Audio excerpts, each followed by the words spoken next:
years. I became connected with United for Respect because of how my career and livelihood were snatched away. Art Van was a family-owned furniture company. It was a great place to work with great benefits and offered financial stability. I was a single mom that was able to purchase and pay for my home, and I built a nest egg for my future. T.H. Lee, a private equity firm, purchased us in 2017 and snatched that future away. They weren't looking out for us, just their bottom line. In 2 years, Art Van went from a debt-free, profitable company to being millions of dollars in debt. On March 4th, 2020, Art Van submitted a notice to the state of Michigan that they were closing all stores and laying off 721 employees. Then they filed for bankruptcy. 11 days later, after our governor, Gretchen Whitmer, placed her emergency order, Art Van conveniently reneged on their WARN Act notice informing the state that it terminated all Michigan employees the day before, citing COVID pandemic as the new justification for the mass layoffs and to escape any form of mandated continued pay or benefits. 3,100 dedicated employees went from thinking we would have at least a couple months of paychecks, health insurance, and time to look for new jobs to nothing. No jobs, no health care in the start of a global pandemic. So we decided to organize and fight back to get back at least a portion of what we deserved. Over 500 of my former coworkers and I worked with United for Respect and signed a letter calling on T.H. Lee to provide health care insurance and a hardship fund for our employees. After we sent that letter, a small group of us actually spoke with the firm. We had never sat down with Wall Street executives before, but at that point, what did we have to lose? We lost everything. They had taken it, and it was time to take a stand and say, this is wrong. You cannot just leave us with nothing while you walk away with millions.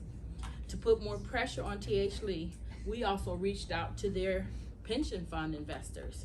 It was teachers and firefighters' money that gave T.H. Lee the ability to purchase Art Van in the first place. And while private equity will try to ignore workers, they have a harder time ignoring their financiers. We reached out to the California Teachers Pension Fund, the New York City funds, the Pennsylvania State Employees Fund, and many more.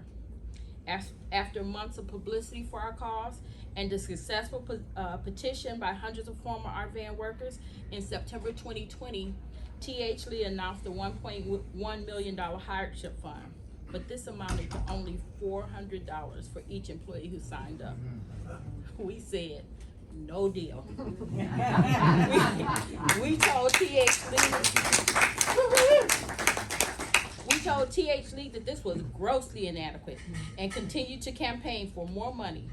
Some of my coworkers gave 15, 20, or even 30 years to this company. Is that all we were worth?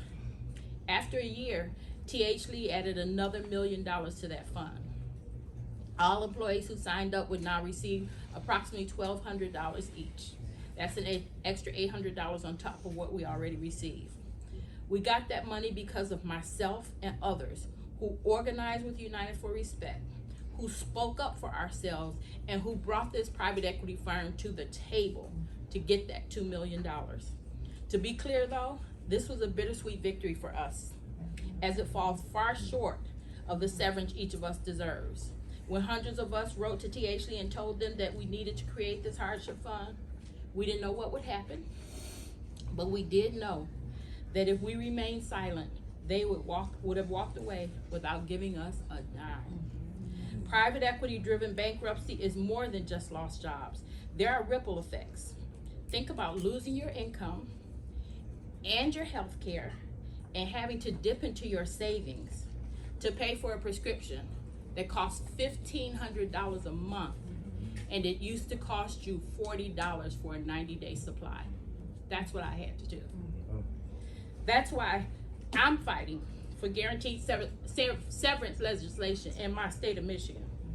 Because had guaranteed severance been in place, we would have gotten 1 week of pay for every year that we worked for the company.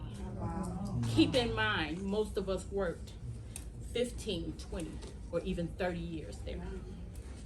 We're also supporting the Stop Wall Street Looting Act, sponsored by Elizabeth Warren in the U.S. Senate, which will also curb private equity abuses. So could you go to the next slide?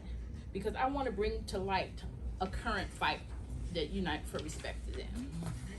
The private equity firm BC Partners bought PetSmart in 2015 by loading the company with debt and then proceeded to cut critical staff positions.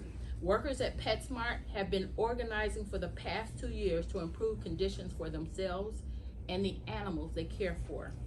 The pandemic pet boom made the company tons of money, and despite these profits, employees across the country make less than $15 an hour and are forced to work part-time. These workers recently launched a new petition demanding $5 raises and full-time hours for all workers. I have some flyers with the petition QR code. They are actually on your chair, and it is also on the PowerPoint. If you could, fill it in and offer your support, that'd be a great help. Thank you.